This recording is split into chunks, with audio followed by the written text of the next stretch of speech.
नमस्कार साथियों, स्वयं श्री क्लासेस में आप सबका एक बार फिर से स्वागत है। आज हम फिर से जो है अपने जो करंट अफेयर का ऑब्जेक्टिव जो हमने सेशन चलाया था उसका ये दूसरा लेक्चर होगा। तो आशा करते हैं आप लोग स्वस्थ होंगे और मस्त होंगे और अपनी तैयारी को ज़ोरों शोरों से कर रहे होंगे और आप लोगों ने इसको देख भी लिया होगा और अपनी प्रतिक्रिया ज़रूर दें इस पर कि कैसा लग रहा है ये वीडियो। क्योंकि अभी हमने 50 क्वेश्चन जब इसमें लगभग किया है और लगभग 800 क्या है इसमें क्वेश्चन कवर अप हैं। किसके? ये करंट अफेयर के हैं जो कि यहाँ पर जून तक यहाँ पर कंप्लीट है। इसमें जून तक 1 जून तक यहाँ पर बताया गया है। 2024 मई से लेकर के जून तक है इसमें। तो हम बिना देरी किए हुए अपने सेशन की ओर चलते हैं। हमने 50 क्वेश्चन जो है यहाँ पर हमने कवर अप कर लिया था इसमें। अब वहीं से आगे अपनी क्लास को यहाँ पर हम बढ़ाते हैं। तो हम देखते हैं कि जो पहला क्वेश्चन आज के सेशन का आता है वो आता है कि 1 अप्रैल को यहाँ पर 1 अप्रैल को भारत के किस राज्य ने अपना 90वां यहाँ पर स्थापना दिवस मनाया? तो ये कौन से देश ने मनाया है यहाँ पर 90वां स्थापना दिवस? तो ये मनाया है उड़ीसा ने। किसने मनाया है? ये उड़ीसा ने मनाया है। किसने? ये उड़ीसा ने मनाया है। फिर अब हम दूसरे क्वेश्चन की बात करते हैं। तो किस देश की जनसंख्या में लगातार यहाँ पर 14वें साल क्या है गिरावट दर्ज की गई है? तो ये किस देश की यहाँ पर कह रहा है? इंडोनेशिया, चीन, भारत कि जापान? तो आपने हाल फिलहाल में क्या है खबरों में सुना होगा कि यहाँ पर जो है वृद्ध जनसंख्या बहुत ज़्यादा हो गई है। यहाँ पर वृद्ध जनसंख्या बहुत ज़्यादा हो गई है और वहाँ की जो प्रोडक्टिव जो पॉपुलेशन होनी चाहिए वो क्या है वो कम हो रही है और जनसंख्या में गिरावट दर्ज की जा रही है। कहाँ पर? ये जापान में। कहाँ पर? जापान में ऐसा ट्रेंड देखा जा रहा है। फिर जो अगला प्रश्न आता ये है, किस राज्य सरकार ने भूमि सुरक्षा और पारदर्शिता सुनिश्चित करने के लिए भू भारती पोर्टल यहाँ पर लॉन्च किया है? तो भू भारती पोर्टल किसने लॉन्च किया है? केरल ने, पंजाब ने, राजस्थान ने कि तेलंगाना ने? तो इसको किसने लॉन्च किया है? ये तेलंगाना ने लॉन्च किया है। किसने? तेलंगाना ने इसको लॉन्च किया है। आगे हम चलते हैं। अगला जो प्रश्न आता है ये लगातार चौथे साल भारत का सबसे बड़ा व्यापारिक साझेदार कौन रहा? मतलब ये लगातार कंटिन्यूअसली 4 ईयर से जो है व्यापारिक सबसे बड़ा ट्रेड यहाँ पर पार्टनर कौन रहा है भारत का? तो यहाँ पर चीन को बोला जा रहा है, रूस रहा है कि जापान रहा है कि अमेरिका? तो यहाँ पर सबसे बड़ा ट्रेड पार्टनर की बात करें तो यहाँ पर अमेरिका आ जाता है। कौन आ जाता है? अमेरिका आ जाता है यहाँ पर। पहले ये क्या हुआ करता था? ये पहले चीन हुआ करता था, लेकिन अभी ये पिछले 4 साल से क्या है यहाँ पर भारत का सबसे बड़ा व्यापारिक भागीदार। यहाँ पर एक्सपोर्ट और इंपोर्ट दोनों यहाँ पर मेजर किया जाता है, एक्सपोर्ट और इंपोर्ट को। आगे चलते हैं। जो अगला यहाँ पर आता है त्रिभाषी पॉलिसी जो है ट्राई लैंग्वेज पॉलिसी जो है को लागू करने वाला पहला भारतीय राज्य कौन बन गया है? यहाँ पर ही ये त्रिभाषा फार्मूला को लागू करने वाला कह रहा है बिहार बना कि उड़ीसा की, उत्तर प्रदेश की, महाराष्ट्र? तो ये बना है महाराष्ट्र। कौन बना है? ये महाराष्ट्र बना है जिसने त्रिभाषी पॉलिसी को वहाँ पर लागू किया है अपने राज्य में। अगले प्रश्न की ओर चलते हैं। यहाँ पर भारतीय सेना के कितने जवान को हाल ही में जो है संयुक्त राष्ट्र पदक से यहाँ पर सम्मानित किया गया है? तो कितने यहाँ पर जवानों को या फिर जो आर्मी मैन्स हैं उनको यहाँ पर ऑनर प्राइड दी गई है यहाँ पर? तो ये 821। यहाँ पर जैसे हम सारे नंबर्स को नहीं बोल रहे हैं क्योंकि ये फैक्चुअल डाटा है, तो फैक्चुअल डाटा में आपको ये नंबर एग्जैक्टली यहाँ पर एक ही नंबर याद करिए। यहाँ पर 821 को दिया गया। हालिया जारी रिपोर्ट के अनुसार यहाँ पर बताया जा रहा है कि कौन सा राज्य सरकारी अस्पतालों में मरीजों को मुफ्त दवा जो फ्री यहाँ पर मेडिसिन डिस्ट्रीब्यूशन होती है इसके मामले में नंबर 1 पर रहा है? तो ये कह रहा है बिहार है कि महाराष्ट्र है कि उत्तर प्रदेश की राजस्थान? तो ये बिहार ऐसा स्टेट रहा है जिसने अपने नागरिकों को क्या है यहाँ पर फ्री दवाइयाँ ये है मुहैया करवाई है। ये जैसे जन औषधि जन आरोग्य योजना है, जो जन औषधि योजना है उसी के तहत ये सारी चीज़ें यहाँ पर वितरित की जाती हैं ये सब। फिर अब हम अगले प्रश्न की बात करते हैं। तो अगला प्रश्न कह रहा है कि किस देश के मशाकी काशीवारा को एबेल पुरस्कार, यहाँ पर एबेल पुरस्कार 2025 मिला है। मसाकी काशीवारा यहाँ पर बात आती है। तो ये कहाँ से संबंधित है? ये जापान से संबंधित है। हाल ही में यहाँ पर जैसे ये थाईलैंड से यहाँ पर जो मिस वर्ल्ड बनी है, मिस वर्ल्ड 2025, मिस वर्ल्ड 2025 जो हुआ था अभी हाल ही में कंटेस्ट हुआ है। ये कहाँ पर? ये तेलंगाना में कंटेस्ट हुआ है, तेलंगाना। यहाँ पर इनका नाम क्या है? इनका नाम आप लोग कमेंट बॉक्स में करेंगे। यहाँ पर अपोलो या अपोलो सुचाता कुछ करके ऐसे है, अपोलो सुचाता करके है। तो आप लोग इसको कमेंट बॉक्स में मतलब पिन करेंगे इसको कि मिस वर्ल्ड 2025 कौन रही है। ये थाईलैंड से संबंधित है, इतना तो आप लोग को याद रखना है। फिर अगला जो प्रश्न आता है यहाँ पर आता है ये कह रहा है कि वित्त वर्ष जो है 2024-25 में भारत के निर्यात में कितने प्रतिशत की यहाँ पर वृद्धि दर्ज की गई है। एक्सपोर्ट की यदि वृद्धि होती है तो हमारे इकोनॉमी के लिए क्या होता है? वो फायदेमंद होता है। ये क्या करता है? यहाँ पर सरकार के रेवेन्यू को यहाँ पर बढ़ाता है। वो सरकार के कोष को जो फंड है उसको जनरेट करेगा, वो ज़्यादा करेगा। यहाँ पर देखा गया है जो एक्सपोर्ट बढ़ने की बात आई है वो 5.5% का एक्सपोर्ट जो है 2024-25 में भारत के एक्सपोर्ट में वृद्धि आई है। फिर अब हम अगले प्रश्न की बात करते हैं। देश का पहला पूर्ण डिजिटल साक्षर राज्य कौन बना है? ये कह रहा है। तो डिजिटली साक्षर की बात करें तो यहाँ पर डिजिटली साक्षर बना है ये केरल, कंप्लीट डिजिटली साक्षर। यदि वैसे बात करें तो यहाँ पर यूटीज में हम देखेंगे तो यूटीज में बना था ये डिजिटल वाला हटा दीजिए। यूटीज में वो पूर्ण साक्षर राज्य बना था, ये लद्दाख बना था सबसे पहले, लद्दाख। लेकिन हाल फिलहाल में यहाँ पर कुछ राज्यों ने भी ऐसे क्राइटेरिया को अचीव कर लिया है। डिजिटल की नहीं बात कर रहा हूँ, ये नॉर्मल लिटरेसी की बात कर रहा हूँ, नॉर्मल साक्षर। तो यहाँ पर मिजोरम जो है पहला बना है, उसके बाद में गोवा भी अब बन गया है, मिजोरम। उसके बाद गोवा भी अब क्या हुआ है? बन गया है, पूर्ण साक्षर राज्य बन गया है ये सब। तो ये सब क्या है? कंप्लीट साक्षरता। यहाँ पर कंप्लीट साक्षरता कहने का अर्थ है कि यहाँ पर लगभग 97% से जो आबादी ज़्यादा हो जाती है इलिटरेट, तो उनको हम पूर्ण साक्षर राज्य का दर्जा देते हैं। क्या कहते हैं? पूर्ण साक्षर हो गए हैं वो।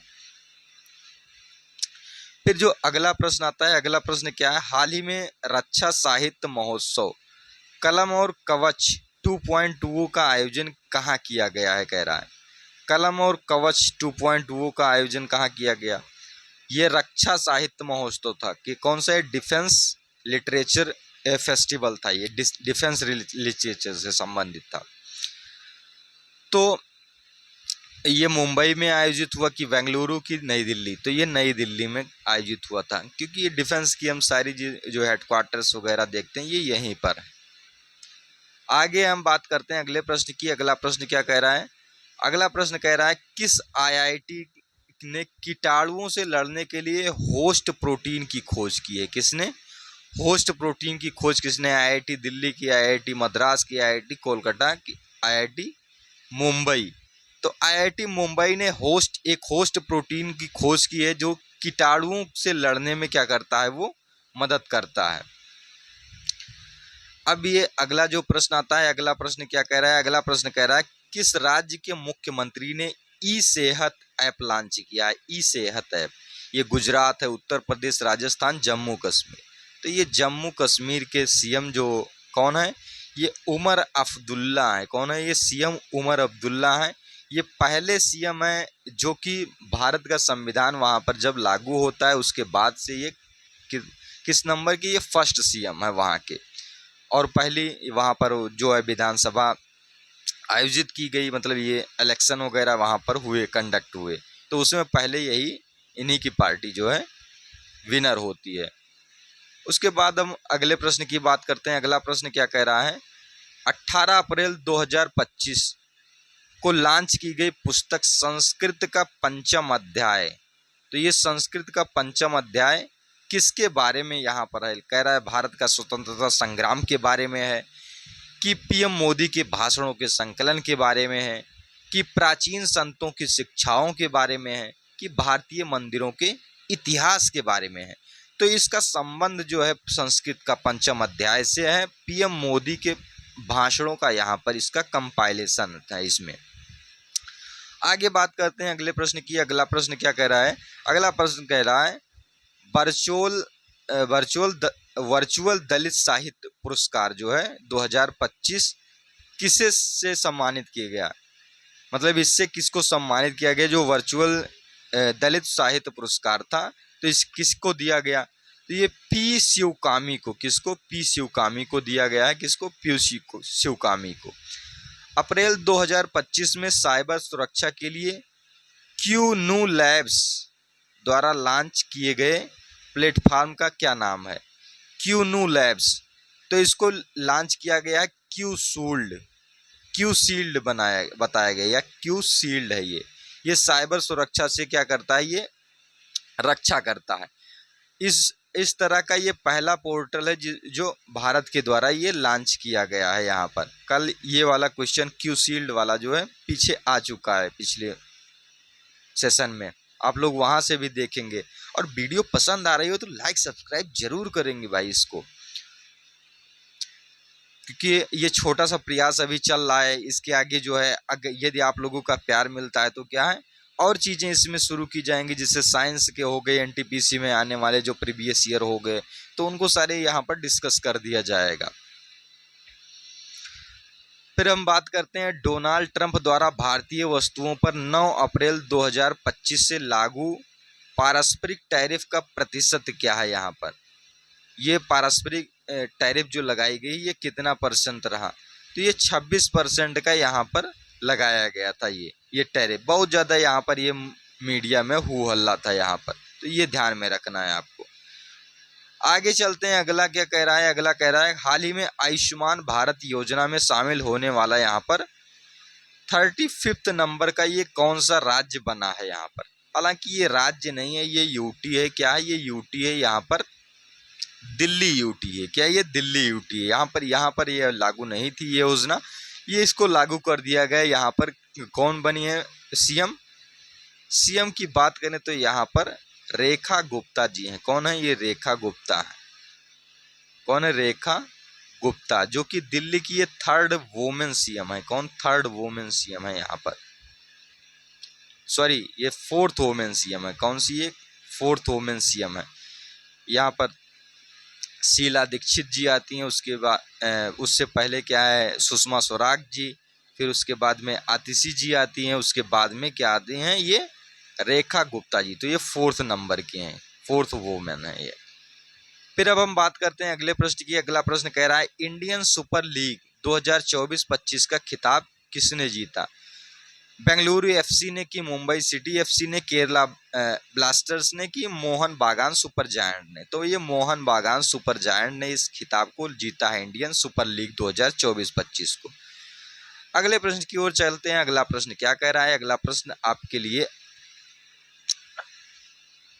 प्रस्तुत है यहाँ पर हाल ही में किस ट्रेन में बैंक ऑफ महाराष्ट्र द्वारा जो है देश का पहला या ऑटोमेटेड टेलर मशीन मतलब एटीएम लगाया गया है? किस ट्रेन में लगाया गया है बैंक ऑफ महाराष्ट्र के द्वारा? तो ये लगाया गया है पंचवटी एक्सप्रेस। किस ट्रेन में? ये पंचवटी एक्सप्रेस में लगाया गया है, और किसी में नहीं याद रखना है आपको। पंचवटी से नाम याद रखना है, और पंच चीज़ें यहाँ पर लगाई गई हैं। पंच चीज़ें मतलब यहाँ पर यूनिक चीज़ें हैं ये। फिर उसके बाद में यहाँ पर बात आती है अगले प्रश्न की। अगर प्रश्न कह रहा है कि माधवपुर घेड़ मेला कहाँ पर आयोजित होता है? तो माधवपुर घेड़ मेला उड़ीसा, कर्नाटक, गुजरात, केरला। तो ये कहाँ पर आयोजित होता है? ये मेला आयोजित होता है गुजरात में। कहाँ पर? ये गुजरात में आयोजित होता है। अगले प्रश्न की बात करते हैं। अगला प्रश्न क्या कह रहा है? अगला प्रश्न कह रहा है एससी वर्गीकरण अधिनियम लागू करने वाला जो है पहला राज्य कौन बन गया है? जो एससी समुदाय, एससी कम्युनिटी है, उनकी लेयरिंग्स करना, मतलब यहाँ पर कुछ लोग जो है सशक्त हो जाते हैं तो उनको जो एससी कम्युनिटी के लिए, जो पिछड़े वर्ग हैं, उनके लिए चलाई जा रही योजनाएं हैं, स्कीम्स हैं, तो उनकी नीड उनको नहीं होती है। मतलब अब वे उनका समाज से उदय हो गया है, तो अब क्या करें, जो दबे कुचले हैं उनको समाज के मुख्य धारा में लाया जाए, इसलिए लेयरिंग की जरूरत होती है। तो ऐसा लेयरिंग करने वाला पहला राज्य जो रहा ये तेलंगाना रहा है। कौन? तेलंगाना रहा है यहाँ पर। कौन? तेलंगाना रहा है यहाँ पर। अब हम बात करते हैं भरणी उत्सव, जो हाल ही में मनाया गया है। ये भरणी उत्सव ये कहाँ से संबंधित है? तो ये केरल से संबंधित है। कहाँ से? ये केरल से संबंधित है। आप लोग ये ध्यान में रखेंगे, कहाँ से? केरल से संबंधित है। फिर अगला यहाँ पर प्रश्न आता है, यहाँ पर किसे लीजेंड्स ऑफ एंडोस्कोपी पुरस्कार से सम्मानित किया गया? तो किसे किया गया है? कह रहा कि पंकज कामत की, अरुण देसाई की, विजय गोंडा की, डी नागेश्वर रेड्डी को। किसको किया गया है? तो ये डी नागेश्वर रेड्डी को यहाँ पर लीजेंड्स ऑफ एंडोस्कोपी से सम्मानित किया गया है, यहाँ पर पुरस्कार दिया गया है उनको। अगला यहाँ पर प्रश्न आता है, ये कह रहा है कि वर्ष 2024-25 के लिए किस राज्य ने सबसे अधिक वास्तविक जीडीपी विकास दर यहाँ पर दर्ज की? जो है रियल इकोनॉमिक जो ग्रोथ होती है यहाँ पर, उसको सबसे ज़्यादा यहाँ पर किसने यहाँ पर रिकॉर्ड किया है? तो ये किया है तमिलनाडु ने। किसने? तमिलनाडु ने किया है। राजस्थान, हरियाणा, यूपी और महाराष्ट्र जैसे यहाँ पर कोई भी राज्य नहीं है, तमिलनाडु है। कौन है? साउथ का स्टेट है। आप ये ध्यान में रखेंगे थोड़ा। हालांकि ये डिवीज़न कोई वहाँ पर डिवीज़न नहीं है, हार्ड एंड फास्ट रूल। यहाँ पर ये केवल ये सिंबॉलिकली डिवीज़न है कि नॉर्थ वाले हैं और साउथ वाले हैं, और देश तो एक ही है। हाल ही में एशिया के पहले vertical lift span railway bridge नए, जिसको पंबन ब्रिज के नाम से जाना जाता है, का उद्घाटन कहाँ हुआ?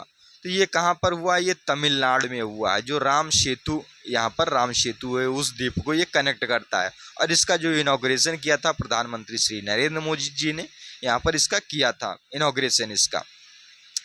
आगे बात करते हैं, यहाँ पर जो अगला प्रश्न आता है, तो किस राज्य ने छतों पर सौर ऊर्जा को बढ़ावा देने के लिए सौर मिशन यहाँ पर शुरू किया है? जो रूफ यहाँ पर सोलर पैनल इंस्टॉल करने के लिए। तो ये नागालैंड ने ऐसी इनिशिएट ली है कि जिससे क्या हो, सोलर पैनल जो है लगाए जा सकें यहाँ पर और ग्रीन एनर्जी की ओर बढ़ा जा सके, ऐसे ऐसे यहाँ पर जो कदमों के थ्रू। फिर अगला जो प्रश्न आता है, अगला प्रश्न कह रहा है, किस राज्य सरकार ने डॉक्टर भीमराव अंबेडकर अभ्यारण्य को राज्य का 25वां यहाँ पर अभ्यारण्य सेंचुरी घोषित किया है? उत्तराखंड, उत्तर प्रदेश, महाराष्ट्र की, मध्य प्रदेश? तो इसको किया है मध्य प्रदेश ने। यहाँ पर मध्य प्रदेश के सीएम की बात की जाए तो आप लोग बता दीजिए कौन है सीएम। ये जानते हैं तो कमेंट बॉक्स में ही आपको करना है ये। फिर अगला प्रश्न आता है, अगला प्रश्न क्या है? अगला प्रश्न ये तहव्वुर राणा जो आतंकवादी था, ये किस बड़ी आतंकी घटना के लिए जिम्मेदार है? मतलब भारत में जो हमला हुआ, टेररिस्ट हमले हुए, तो उनमें ये तहव्वुर राणा जो है किस आतंकी घटना के लिए जिम्मेदार है, जिसको हाल ही में जो है यहाँ पर सजा भी हुई है? ये पुलवामा के लिए जिम्मेदार है कि संसद पर हमला के लिए कि उरी हमला के लिए? तो ये 26/11 जो मुंबई अटैक हुआ था यहाँ पर, उसके लिए ये जिम्मेदार है यहाँ पर। आगे यहाँ पर बात करते हैं, ये 9 अप्रैल 2025 को राष्ट्रपति डोनाल्ड ट्रंप द्वारा जो है 90 दिवसीय जो वैश्विक टैरिफ विराम से अमेरिका ने किस देश को बाहर रखा है? मतलब वैश्विक टैरिफ जो है यहाँ पर कुछ ढील दी गई थी, लेकिन इसका लाभ जो है चीन को नहीं मिला था। चीन को इससे बाहर रखा गया था, उसको नहीं दिया गया ये सारी चीज़। आगे चलते हैं, जो वक्फ संशोधन बिल जो है, वक्फ बिल लाया गया था, ये संशोधन बिल 2025 किस डेट को यहाँ पर प्रस्तुत हुआ? तो ये किस डेट में प्रस्तुत हुआ? ये 8 अप्रैल 2025 को यहाँ पर ये प्रस्तुत हुआ। ये बिल जो है 8 अप्रैल 2025 को। यहाँ पर ये वक्फ प्रॉपर्टी जो होती थी, यहाँ पर दान की गई प्रॉपर्टी होती थी यहाँ पर, तो उसको ये रेगुलेट करने के लिए लाया गया है। क्या? उसको रेगुलेट करने के लिए लाया गया है। अगले प्रश्न की ओर चलते हैं। अगला प्रश्न क्या कह रहा है यहाँ पर, राष्ट्रपति द्रौपदी मुर्मू को 7 अप्रैल 2025 को लिस्बन में कौन सा पुरस्कार मिला था? ये लिस्बन में कौन सा पुरस्कार मिला? तो key to the city of Lisbon इसको मिला है। यहाँ पर लिस्बन वर्ड आ जाएगा, इससे आप ध्यान रखेंगे कि key to the city of Lisbon ये अवार्ड यहाँ पर मिला है। लिस्बन शांति नहीं मिला है, ये यहाँ पर की टू द याद रखना, की टू दी यहाँ पर याद रखना है, क्या की टू दी। अगले प्रश्न की ओर देखते हैं। यहाँ पर ये क्या कह रहा है? ये कह रहा है किस राज्य के सभी मदरसों में एनसीईआरटी पाठ्यक्रम अनिवार्य कर दिया गया है? मतलब मदरसे होते थे वो अपने ही यहाँ पर पाठ्यक्रम चलाते थे, लेकिन यहाँ पर अभी एनसीईआरटी के जो सिलेबस है उसको क्या कर दिया गया है? मैंडेटरी कर दिया गया है सभी मदरसों में। ये कह रहा है बिहार की, उत्तराखंड की, मध्य प्रदेश की, उत्तर प्रदेश। तो यहाँ पर देखा जाता है कि उत्तर प्रदेश जहाँ के सीएम जो हैं हमारे आदित्यनाथ योगी जी हैं, श्री आदित्यनाथ योगी जी हैं। आगे बात करते हैं। यहाँ पर जो अगला प्रश्न आता है, अगला प्रश्न क्या है? ये अगला प्रश्न है श्रीलंका द्वारा पीएम मोदी को सर्वोच्च नागरिक जो है यहाँ पर सम्मान यहाँ पर दिया गया है, उसका पुरस्कार का नाम क्या है? श्रीलंका रत्न है कि लंका ऑर्डर ऑफ फ्रेंडशिप है कि मित्र भूषण है कि दक्षिण एशियाई शांति पुरस्कार है? तो ये कौन सा पुरस्कार है? ये पुरस्कार है मित्र भूषण पुरस्कार। कौन सा पुरस्कार? मित्र भूषण पुरस्कार। आगे चलते हैं। यहाँ पर जो अगला प्रश्न आता है यहाँ पर ये क्या है? इसमें कहा गया है कि फ्रेड डॉरिंगटन सैंड मास्टर पुरस्कार पाने वाले पहले भारतीय कौन बने? ये कह रहा है सुबोध गुप्ता की, MF हुसैन की, सुदर्शन पटनायक। तो ये बने हैं सुदर्शन पटनायक जी बने हैं। कौन? सुदर्शन पटनायक, जिनको फ्रेड डॉर्टिंग सैंड मास्टर पुरस्कार यहाँ पर दिया गया है। मतलब ये सैंड से संबंधित आर्ट बनाते थे, इसके लिए इनको क्या किया गया है? ये सुदर्शन पटनायक को यहाँ पर ये पुरस्कार दिया गया है। अगले प्रश्न की ओर चलते हैं। अगला प्रश्न क्या कह रहा है? अगला प्रश्न कह रहा है किस राज्य सरकार ने अपने जीरो पॉवर्टी मिशन का नाम डॉक्टर भीमराव अंबेडकर के नाम पर रखने की घोषणा की है? जो जीरो पॉवर्टी मिशन है तो उसको मूव करने के लिए, उसको चलाने के लिए जो है रीनेम किया गया है डॉक्टर भीमराव अंबेडकर के नाम पर। तो ये किस राज्य ने ऐसा किया है? गुजरात, महाराष्ट्र, उत्तर प्रदेश। तो ये उत्तर प्रदेश राज्य ने ऐसा किया डॉक्टर भीम। ये यूपी पीसीएस वगैरह वाले भी इसको ध्यान में रखेंगे, ये वन लाइनर पूछ लिया जाता है। हालांकि पिछले साल का जो ट्रेंड रहा है उसमें वन लाइनर तो नहीं ही पूछा गया है, लेकिन आगे आने वाले एग्जाम्स जैसे पेट वगैरह हैं तो पेट वगैरह ये उसमें तो ऐसे ही नॉर्मल क्वेश्चन आपको पूछे जाएंगे ये सारे। यहाँ पर आगे बात करते हैं। यहाँ पर जो अगला है ये छठा बिम्स्टेक शिखर सम्मेलन का आयोजन ये कहाँ पर किया गया था? तो ये श्रीलंका में कि मालदीव में कि वियतनाम में कि थाईलैंड में? तो यहाँ पर थाईलैंड में ये आयोजित किया गया था, जिसमें प्रधानमंत्री श्री नरेंद्र मोदी जी ने क्या किया था? शिरकत किया था। आप लोग क्या करेंगे? थाईलैंड के पीएम की यहाँ पर नेम जो है कमेंट बॉक्स में पिन करेंगे। आगे चलते हैं। यहाँ पर अगला जो प्रश्न आता है, अगला प्रश्न क्या है? T20 में 100 अर्धशतक पूरा करने वाले पहले भारतीय कौन बने हैं? यहाँ पर कह रहा है रोहित शर्मा की, विराट कोहली की, सूर्य कुमार यादव, शिखर धवन। तो ये विराट कोहली साहब बने हैं T20 में 100 अर्धशतक यहाँ पर जो है जड़ने वाले। और विराट कोहली आरसीबी जो टीम है, आरसीबी टीम जो है अब की बार फाइनल में यहाँ पर फिर से एंटर कर गई है फाइनल में। मतलब फाइनल इसका और किसका? आईपीएल वाला जो फाइनल हो रहा है यहाँ पर, आईपीएल का फाइनल आरसीबी और पंजाब का है। आरसीबी और पंजाब का है यहाँ पर, पीसीबी पंजाब। आगे चलते हैं। यहाँ पर अगला जो आता है यहाँ पर, भारत में जन्म के समय लिंगानुपात 918 से बढ़कर कितना हो गया है? ये जो भारत का जो सेक्स रेशियो था वो रेज होकर सेक्स रेशियो ये कहाँ पर पहुंच गया है? ये 930 पर पहुंच गया है। तो ये फैक्चुअल डाटा है, ज़्यादा डाटा को एक बार साथ में नहीं बताया जाए, इसलिए 918 से क्या इंक्रीज हुआ है यहाँ पर? कितने का इंक्रीज हुआ है यहाँ पर? 2 में गए, एक 12 का इंक्रीज यहाँ पर देखा गया। कितना? 12 का इंक्रीज यहाँ पर देखा जा रहा है जो सेक्स रेशियो। यहाँ पर अब बात आती है नोमैड कैपिटलिस्ट पासपोर्ट इंडेक्स 2025 में कौन शीर्ष पर रहा। यहाँ पर एक कैपिटलिस्ट पासपोर्ट इंडेक्स आता है, तो यहाँ पर सबसे शीर्ष पर कौन रहा है? आयरलैंड, फिनलैंड, ग्रीस, इनमें से कोई नहीं। तो इनमें से कोई नहीं है, यहाँ पर शीर्ष पर यहाँ पर कोई नहीं था। इस आगे चलते हैं, अगला जो प्रश्न आता है आप सब के समक्ष, यहाँ पर कौन सा एक हाल ही में किसे राष्ट्रीय युवा पुरस्कार से सम्मानित किया गया है? ये आकर्ष श्राफ की निधि तिवारी की अंबुज चंदन को। तो ये आकर्ष श्राफ को क्या किया गया है? इनको सम्मानित किया गया है राष्ट्रीय युवा नेशनल यूथ अवार्ड से सम्मानित किया गया है। अगले प्रश्न की ओर देखते हैं। अगला प्रश्न क्या कह रहा है? अंतर्राष्ट्रीय आपराधिक न्यायालय से हटने वाला पहला यूरोपियन कंट्री कौन बन गया है? स्पेन है कि फ्रांस है कि हंगरी? तो यहाँ पर हंगरी जो है, यहाँ पर अंतर्राष्ट्रीय जो इंटरनेशनल कोर्ट ऑफ जस्टिस है, ये इससे जो है इसने अपने आप को हटाने का ये निर्णय ले लिया है हंगरी ने यहाँ पर।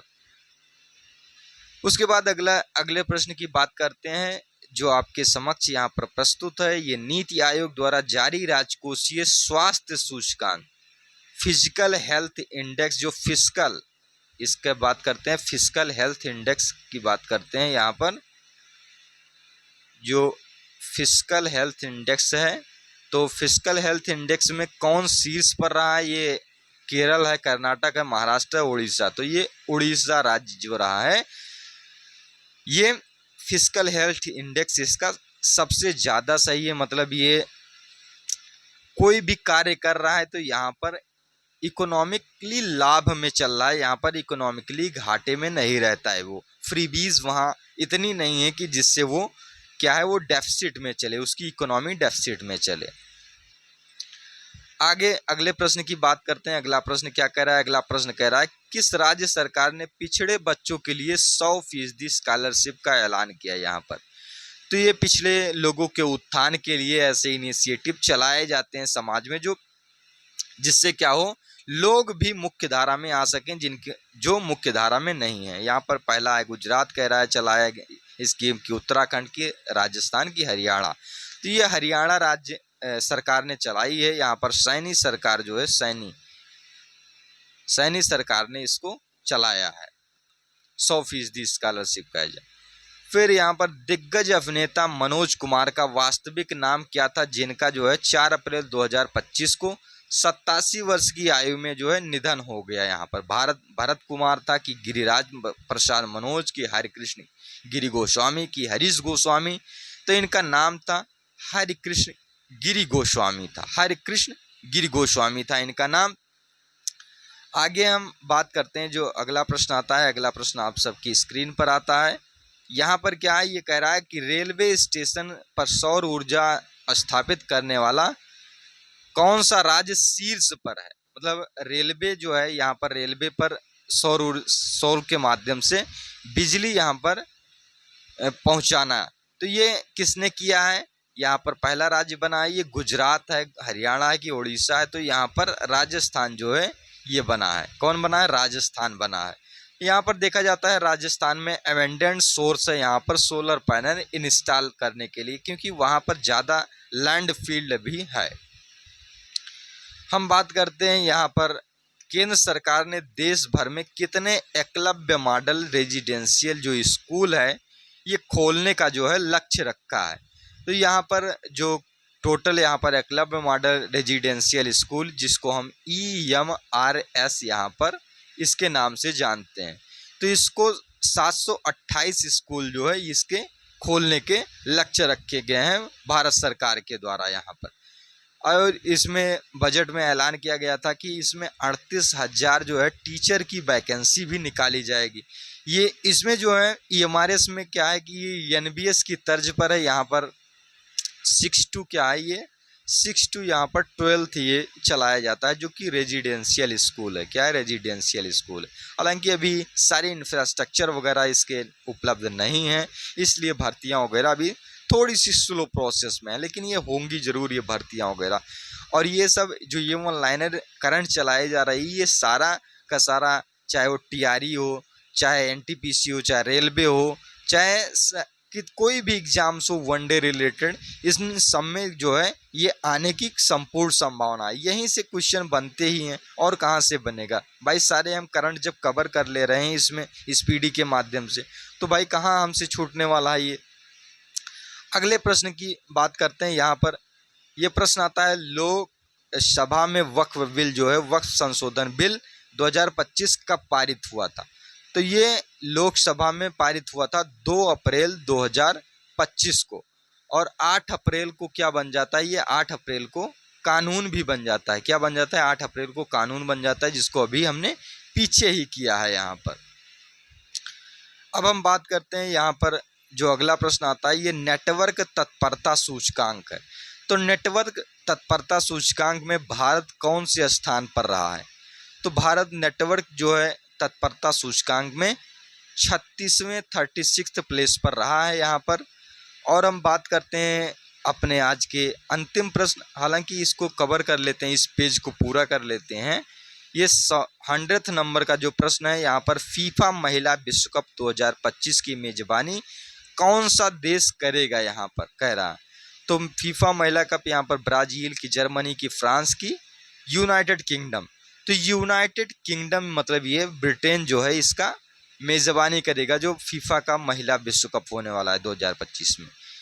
फिर जो अगला प्रश्न आता है आपकी स्क्रीन पर, यहाँ पर ये दिख रहा है 101 नंबर का, ये किन्हें हिंदी के लिए रामनाथ गोयनका पुरस्कार 2025 से सम्मानित किया गया है? मृदुका झा, ये मृदुका झा जी हैं, इनको रामनाथ गोयनका पुरस्कार 2025 से सम्मानित किया जाएगा। ये किस क्षेत्र के लिए? हिंदी के लिए है रामनाथ गोयनका, तो मृदुलिका को किया गया। फिर अब बात आती है यहाँ पर बायोसारथी। तो बायोसारथी पहल जो है भारत में किस मंत्रालय द्वारा इसको लॉन्च किया गया है, स्टार्ट किया गया है? तो ये विज्ञान एवं प्रौद्योगिकी मंत्रालय द्वारा। अब ये बायो वगैरह भाई किससे संबंधित होगा? ज़्यादा से ज़्यादा चांसेस हैं कि ये विज्ञान, साइंस एंड टेक मिनिस्ट्री से ही होगा। आगे चलते हैं यहाँ पर, एबेल पुरस्कार, इसको हम ऊपर कर भी चुके हैं। एबेल पुरस्कार ये किसको दिया गया है? तो मसाकी काशीवारा को दिया गया है, जो कि कहाँ से संबंधित है? ये जापान से संबंधित है। कहाँ से? जापानीज है। अगले प्रश्न की ओर चलते हैं। अगला प्रश्न क्या कर रहा है, भारत और किर्गिस्तान के बीच हाल ही में एक संयुक्त सैन्य अभ्यास खंजर 12 का आयोजन किया गया। हमने यहाँ पर अभी तक जितने भी प्रश्न किए, इसमें हमने लगभग 3 एक्सरसाइज जो है मिलिट्री एक्सरसाइज कर लिए। एक हमने आपको एक्स्ट्रा यहाँ पर जानकारी दी थी, और एक हमने वहाँ पर क्वेश्चन के माध्यम से, एक दूसरा ये आ गया है यहाँ पर। तो 3 एक्सरसाइज यहाँ पर 104 में हो गई है। तो ऐसे 800 प्रश्नों को जब हम यहाँ पर कवर अप करेंगे, तो उसमें लगभग देखा जाएगा कि सारी की सारी एक्सरसाइज वगैरह भी कवर हो गई हैं, जो भी जॉइंट मिलिट्री एक्सरसाइज होती हैं। तो ये कहाँ पर आयोजित किया गया है? खंजर जो है, खंजर 12 इसका नाम था। तो खंजर 12 कहाँ पर? टोकमक में आयोजित किया गया, जो कि किर्गिस्तान में। कहाँ पर? टोकमक किर्गिस्तान में आयोजित किया गया। फिर अब अगला प्रश्न आता है। अगला प्रश्न क्या है, भारत और नेपाल साहित्य महोत्सव का आयोजन कहाँ किया गया? कह रहा है मथुरा, मुंबई, दिल्ली, जयपुर। तो ये मथुरा में आयोजित किया गया था भारत और नेपाल साहित्य महोत्सव। क्या? भारत और नेपाल साहित्य महोत्सव मथुरा में आयोजित किया गया। जो अगला प्रश्न आता है आपकी स्क्रीन पर, यहाँ पर 106 नंबर का प्रश्न ये आता है। ये आता है, हाल ही में किस मंत्रालय ने बालपन की कविता पहल शुरू की है? बालपन की कविता, ये शिक्षा मंत्रालय कविता वगैरह कौन रखेगा? हालांकि संस्कृति पर भी जा सकते थे, लेकिन ये संस्कृति नहीं है, याद रखेंगे। शिक्षा मंत्रालय, एजुकेशन मिनिस्ट्री के द्वारा, जिसको हम पहले ह्यूमन रिसोर्स मिनिस्ट्री कहते थे, क्योंकि शिक्षा से ही क्या होते हैं? ह्यूमन रिसोर्स यहाँ पर जनरेट होते हैं, जिसके आधार पर हमारी देश की जीडीपी में ये सारे भागीदारी करते हैं, और हमारे देश की जीडीपी बढ़ती है। यहाँ पर स्किल्ड फोर्स जनरेट होते हैं यहाँ पर। अगले प्रश्न की बात करते हैं। अगला प्रश्न क्या कह रहा है यहाँ पर, वरिष्ठ नागरिक आयोग, भारत में वरिष्ठ नागरिक आयोग स्थापित करने वाला पहला राज्य कौन बना है? यहाँ पर कह रहा है तमिलनाडु, व कर्नाटक की महाराष्ट्र की केरला। तो ये केरला जो स्टेट है यहाँ पर वरिष्ठ नागरिक आयोग, वरिष्ठ जो यहाँ पर सीनियर सिटीजन्स हैं उनके भी समस्याओं को ये क्या करेगा, ये चिंतन मंथन करेगा, उन पर अपनी रिपोर्ट भी बनाएगा। ये सारी चीज़ें इस करने के लिए इसको यहाँ पर इस्टेब्लिश किया गया है। यहाँ पर स्वतंत्रता सेनानी जो पी श्रीरामुलु थे की 58 फीट ऊंची जो है प्रतिमा कहाँ स्थापित की जाएगी यहाँ पर, तो ये कहाँ पर, ये अमरावती आंध्र प्रदेश में आयोजित किया स्थापित किया जाएगा। ये वही पी श्रीरामुलु हैं जो आंध्र प्रदेश राज्य की स्थापना के लिए जो है भूख हड़ताल करते हैं, उनकी मृत्यु हो जाती है। उसके पश्चात भाषाई आधार पर आंध्र प्रदेश का गठन होता है यहाँ पर। हालांकि पहले की जितनी भी कमेटियाँ थी उसने आंध्र प्रदेश को जो स्थापित करने का, जिसे मतलब आंध्र प्रदेश नहीं, यहाँ पर जो है भाषाई आधार पर राज्यों को स्थापित करने का जो क्राइटेरिया था उसको नहीं माना था। लेकिन यहाँ पर बाद में आती है जो कमेटी, यहाँ पर फजल अली के नेतृत्व में यहाँ पर फजल अली आयोग आता है 1953 में। उसी के आधार पर क्या होता है, ये आंध्र प्रदेश जो है राज्य की स्थापना होती है यहाँ पर। आगे चलते हैं, अगला प्रश्न आता है कि नेतुम्बो नदी नदैतवाह किस देश की पहली महिला राष्ट्रपति बनी है? नैतुंदो नंदी नदैतवाह, तो ये युगांडा की है कि अर्जेंटीना की, के पेरू की, कि नामीबिया की। इसमें हमने अपॉइंटमेंट सेक्शन भी, यहाँ पर सारे सेक्शन कवर हैं आपके। अपॉइंटमेंट हो, चाहे वो फेमस पर्सनालिटी हो, चाहे वो एक्सरसाइज हो, चाहे वो रिपोर्ट हो, चाहे वो यहाँ पर इंडेक्स हो, ये सारी चीज़ें इसमें कवर अप हैं ये क्वेश्चन के माध्यम से। अब हम बात करते हैं यहाँ पर क्या आता है, जो अगला प्रश्न आता है, हाल ही में किस मंत्रालय ने, यहाँ पर कह रहा है कि राष्ट्रीय कर्मयोगी योजना सेवा कार्यक्रम लॉन्च किया है। राष्ट्रीय कर्मयोगी जन सेवा कार्यक्रम लॉन्च किया। शिक्षा मंत्रालय, गृह मंत्रालय, आयुष मंत्रालय, तो ये गृह मंत्रालय ने ये लॉन्च किया है राष्ट्रीय कर्मयोगी जन सेवा कार्यक्रम। फिर अब अगले प्रश्न की बात करते हैं जो स्क्रीन पर आपको दिख रहा है। यहाँ पर इसमें कह रहा है कि हाल ही में किस राज्य का 113वां यहाँ पर स्थापना दिवस मनाया गया? 113वां स्थापना दिवस, तो ये बिहार का स्थापना दिवस मनाया गया। टीआरई वाले यहाँ पर ध्यान रखेंगे, टीआरई 4 वाले, ये बिहार का 113वां नंबर का ये स्थापना दिवस मनाया गया है, जो कि आपके लिए बेहद ही महत्वपूर्ण क्वेश्चन है। और यहाँ पर जो है बीपीएससी की यहाँ पर वो आ गई है वैकेंसी भी, 70th बीपीएससी जो है पीसीएस वाली, उसमें भी ऐसे वन लाइनर क्वेश्चन ही देखे जाते हैं जो करंट होता है, तो आप लोग उसके लिए भी इसको ध्यान में रखेंगे। यहाँ पर अगला प्रश्न आता है, यहाँ पर क्या है, अगला प्रश्न जो है यहाँ पर आईसीसी चैंपियनशिप ट्रॉफी 2025 के विजेता भारतीय टीम को बीसीसीआई ने कितने करोड़ रुपए नगद पुरस्कार की घोषणा की? तो यहाँ पर 20 करोड़ कह रहा कि 45 करोड़ की, 37 करोड़ की, 58 करोड़, तो ये 58 करोड़ रुपया देने के लिए यहाँ पर घोषित किया गया है। यहाँ पर तो आईसीसी चैंपियनशिप ट्रॉफी जो है यहाँ पर भारत जीतता है। कौन जीतता है? भारत जीतता है। यहाँ पर कौन? भारत यहाँ पर आईसीसी चैंपियनशिप ट्रॉफी यहाँ पर जीतता है। आगे बात करते हैं, जो अगला प्रश्न आता है, वन टाइम सेटलमेंट स्कीम यहाँ पर किस राज्य द्वारा लॉन्च किया गया है? वन टाइम सेटलमेंट स्कीम, तो ये किसने लॉन्च किया? ये किया है हरियाणा ने। यहाँ पर जो ऋण वगैरह लिए जाते हैं उसको यहाँ पर वन टाइम में सेटलमेंट करने के लिए कुछ इम्यूनिटी दी जाती है, इसी के बारे में यहाँ पर बताया गया। आगे चलते हैं, जो अगला प्रश्न आता है यहाँ पर, खेलो इंडिया पैरा गेम्स 2025, खेलो इंडिया पैरा गेम्स 2025 में पावर लिफ्टर जसप्रीत कौर ने कौन सा पदक यहाँ पर जीता है?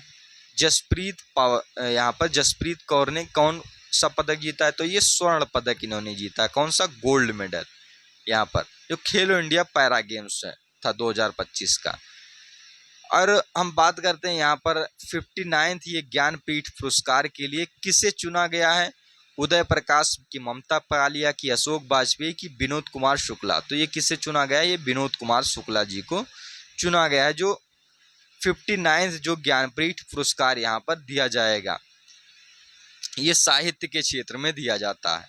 अगला प्रश्न आता है, इसमें क्या कहा जा रहा है कि इसमें 72वें मिस वर्ल्ड जो सौंदर्य प्रतियोगिता यहाँ पर आयोजन भारत के किस राज्य में, इसको हमने बता भी दिया है ऊपर कि ये तेलंगाना में यहाँ पर ये हुआ था। इसमें जो विजेता बनी है वो थाईलैंड की बनी है। क्या?